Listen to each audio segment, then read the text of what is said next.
Olá, tudo bem? Hoje eu vou falar um pouco mais sobre competência tributária. Um dos melhores livros sobre esse tema é o do professor Roque Antônio Carrasa, Curso de Direito Constitucional Tributário. E o que eu quero focar hoje? A gente já viu que a competência tributária ela é uma decorrência natural da soberania do Estado e, portanto, é um desdobramento do poder de tributar, né? A nossa Constituição ela vem com a competência muito bem dividida entre os entes, né? Com uma preocupação, inclusive, intrínseca à federação, ao sistema federado. Então, atribui de uma forma até bem objetiva quais são os aspectos materiais viáveis dos impostos entre os entes, né? No artigo 153, no artigo 155, no artigo 156 e no artigo 195, com relação às contribuições de seguridade social. E traz as competências genéricas de tributar no artigo 145. Agora, é interessante a gente pensar um pouquinho como é que funciona isso em termos de celebração de tratado internacional, não é mesmo? Afinal de contas, o que é o tratado? O tratado é um acordo que inicialmente ele tem um viés eminentemente político, né? Com vistas a estimular relações econômicas, comerciais, laborais, estreitamento de laços, uma sinergia maior entre os Estados. Então, diversos aspectos são levados em consideração quando os Estados decidem celebrar tratados internacionais dos mais diversos tipos, né? Alguns, e aqui para a nossa área específica, os tratados que versam contra a bitributação têm por objetivo tentar otimizar as relações comerciais e evitar incidências múltiplas, né, tributárias que onerem essas cadeias, facilitando a sinergia entre esses estados. Muito bem. Quando se negocia, isso ainda está muito no âmbito político, né? A gente sabe que um tratado celebrado, ratificado, assinado, ele vira um compromisso daquele país frente aos demais. Então, o não respeito àquele compromisso, obviamente, vai ensejar, de acordo com a Convenção de Viena, um ilícito internacional, né? Só existe a previsibilidade de você de respeitar um tratado se houver uma violação muito crassa a um direito que seja fundamental do seu Estado. Fora isso, não existe a possibilidade de inobservância do tratado. Isso configuraria ilícito internacional. Mas veja, isso é no plano internacional. O que interessa para a gente é como é que funciona isso no plano interno. E aí é interessante que a gente pense, bom, o tratado ele tem que passar por um manto de legalidade, afinal de contas ele é negociado pelo Poder Executivo, mas o Poder Legislativo ele tem que fazer parte desse negócio. Como é que ele faz? Né? Exatamente quando o Congresso Nacional ele publica aquele tratado aprovando a redação dele via decreto legislativo. E esse decreto ele é promulgado por um decreto do Poder Executivo. Então, olha que interessante, o Poder Executivo ele inicia a negociação, ele finaliza o processo de internalização do tratado dentro do Brasil, né? O Congresso ele apenas vai analisar aquilo ali, aqueles termos, e validar ou não, né? Quando ele publica o decreto legislativo com todos aqueles termos, ele está viabilizando a aplicação daquele tratado como uma lei interna. Então, a priori, aquele tratado entra, não existe uma hierarquia, né, entre o tratado e o interno, ele entra e integra aquilo que a gente considera como legislação, né?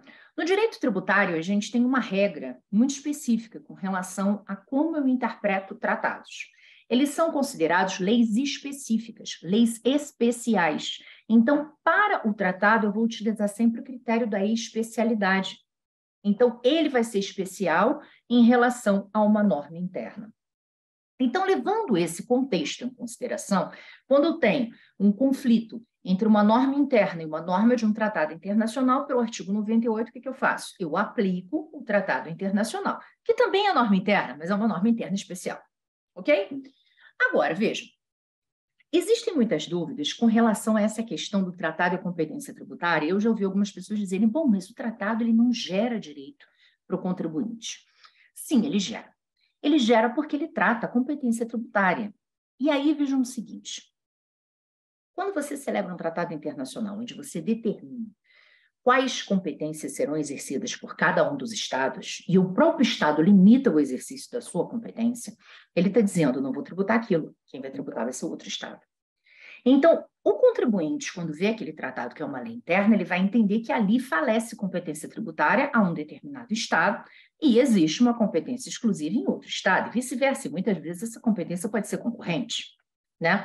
Então, o tratado ele vai ditar as regras de como é que funciona o exercício da competência tributária pelos entes, né? De uma forma bem objetiva, tentando evitar, como já mencionamos aí, diversos fenômenos, dentre eles, como a bitributação.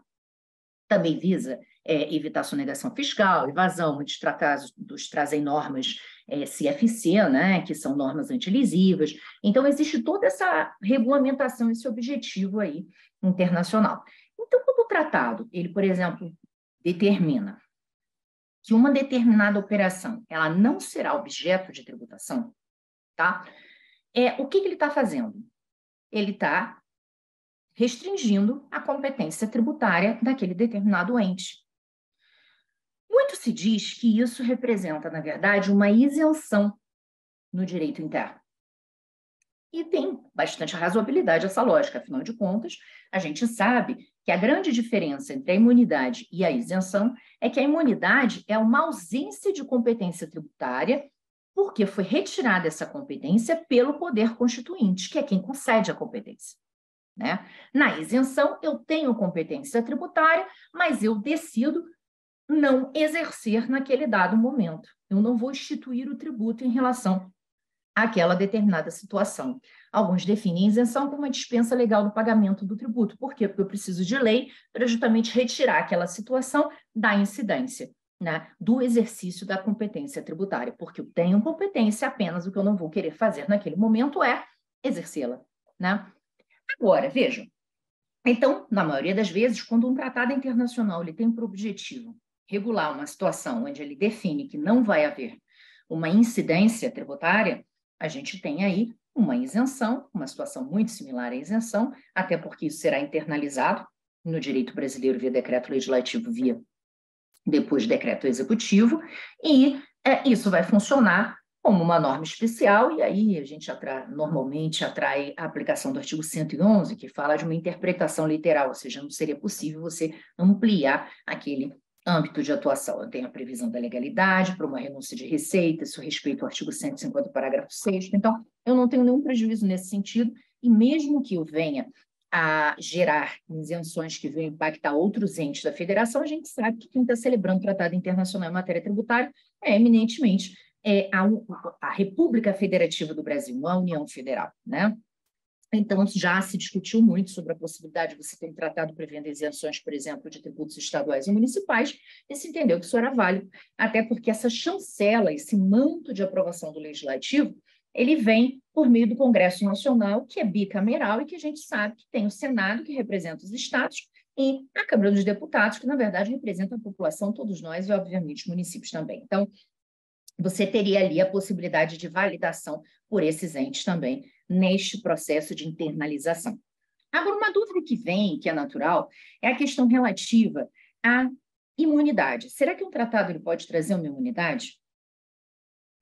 Veja, se a gente estiver tratando, e a gente sabe que o tratado ele pode ser aprovado com quórum de emenda constitucional, isso está previsto lá no parágrafo 3º do artigo 5º da Constituição Federal.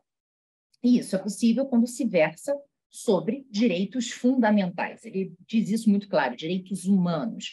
E os direitos humanos, a gente sabe que se desdobram em direitos fundamentais. Os direitos humanos estão no plano internacional, os direitos fundamentais são aqueles consagrados pelo Estado e protegidos pelas suas cartas constitucionais. Essa é a relação que a gente tem. Então, a partir do momento que aquele tratado versa sobre direitos humanos, ele pode ser internalizado com status de emenda constitucional. Veja, a tributação ela pode atingir direitos humanos? Pode.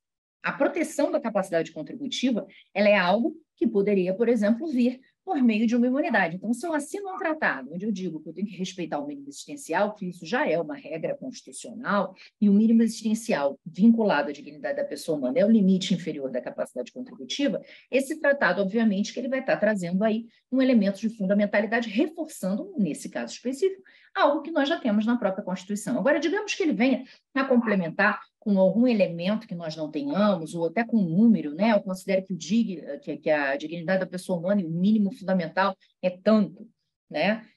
Coisa que nós não temos na Constituição. E, eventualmente, isso venha a ser aprovado pelo quórum qualificado de emenda. Eu posso considerar que esse tratado ele vai estar trazendo uma imunidade, por exemplo, ao mínimo existencial? Posso. Tá? Por quê? Porque, nesse caso, o tratado vai ser incorporado como emenda constitucional e aí eu estou retirando a competência tributária completamente daqueles entes, né? Diferentemente da situação onde eu tenho isenção, onde eu tenho competência tributária, mas eu não estou regulando. Mas eu não estou exercendo. De qualquer forma, um tratado, por ser uma lei, ele gera, sim, interesse das partes, e ele gera direitos, né?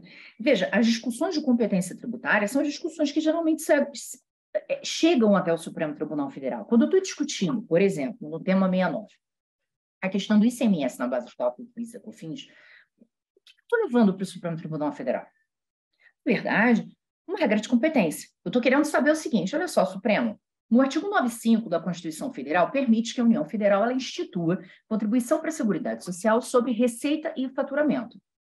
Eu posso considerar que o ICMS integra o conceito de receita e faturamento? Ora, eu estou falando do aspecto material e, de certa forma, também da própria base de cálculo desses tributos. O aspecto material, ele justamente atrai o que? A lógica da competência. Eu estou dizendo, você, a União, tem competência para instituir contribuição sobre Seguridade Social em relação à receita ou faturamento. Então, se eu chego à conclusão de que o ICMS não integra o conceito de receita e faturamento, eu estou discutindo o quê? A amplitude da competência tributária que foi outorgada a cliente. E não apenas uma questão atinente à base de cálculo, como a gente pensa muitas vezes, que é objeto de discussão. Então, muitas vezes, quando a gente está lá, o que é renda, né? Para poder discutir imposto de renda, eu posso considerar a indenização como renda? Veja, não. Por quê? Porque renda é um acréscimo, né? A indenização ela não é um acréscimo, é uma recomposição. Então, vai contra a lógica do aspecto material do imposto de renda que está lá previsto no artigo 153, inciso 3º da Constituição Federal. Veja, isso aí é competência tributária, né? É claro que isso vai ter um impacto com relação a própria base de cálculo, etc. Mas aí é claramente uma competência tributária. Por quê? Porque eu tenho fato gerador. Eu não tenho acréscimo. Então, não dispara a aquisição de disponibilidade econômica ou jurídica de renda de qualquer natureza, porque eu não tenho aquisição. Eu tenho uma recomposição, a situação é diversa.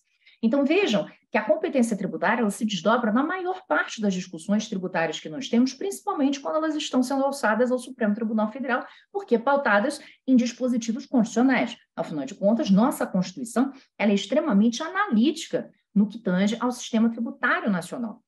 A gente tem a preocupação, a Constituição teve essa preocupação, até por uma questão de resguardar a federação, de separar, né, os aspectos materiais, como eu mencionei, dos impostos, para cada ente federado, dando uma competência residual para a União. Então, houve esta preocupação para exatamente se tentar evitar conflitos de competência e formas que viessem a fragilizar a estrutura federativa brasileira. Então, fica ligado, porque existem sim, são normas de competência, os tratados eles geram sim direito para as partes, geram direitos para os contribuintes, e, obviamente, a par da discussão, eu vou cometer ilícito ou não internacional, antes disso, da gente pensar, vamos dizer assim, na foto do Brasil no cenário internacional, a gente tem que pensar na foto do Brasil no cenário interno. O tratado é lei como qualquer outra, e existe uma regra de interpretação que coloca o tratado como especial em detrimento de qualquer outra. Então, é importante que a gente tenha essa previsibilidade, porque o que eu digo ao cidadão, né, que está no Brasil, e o que eu digo ao estrangeiro que atua no Brasil e que sabe dessa regra? Eu digo que ela existe, né, e que a priori o sistema protege, e que a priori o sistema diz como é que vai funcionar a tributação naquela situação. Se em um dado momento eu não aplico esta regra, eu estou fazendo o quê? Claramente gerando insegurança jurídica. Então, é importante que a gente pense que não é porque foi tratado, não é porque é negociado entre estados, que quando se torna lei interna, ele não tem aplicação nem gere mensagens ou indução de comportamento por parte das demais pessoas que compõem aquela determinada sociedade. Sim, eles geram direitos, sim, eles devem ser observados internamente, sim, se eles não forem observados, existe uma questão de segurança jurídica, proteção da confiança, da mesma forma que existe qualquer outra norma que está em vigor, que é válida e que produz os seus efeitos. Perfeito? Se você gostou do vídeo, não deixa de comentar e se tiver mais alguma dúvida com relação a esse tema de competência tributária, fala com a gente, tá bom? Um beijo grande e até a próxima.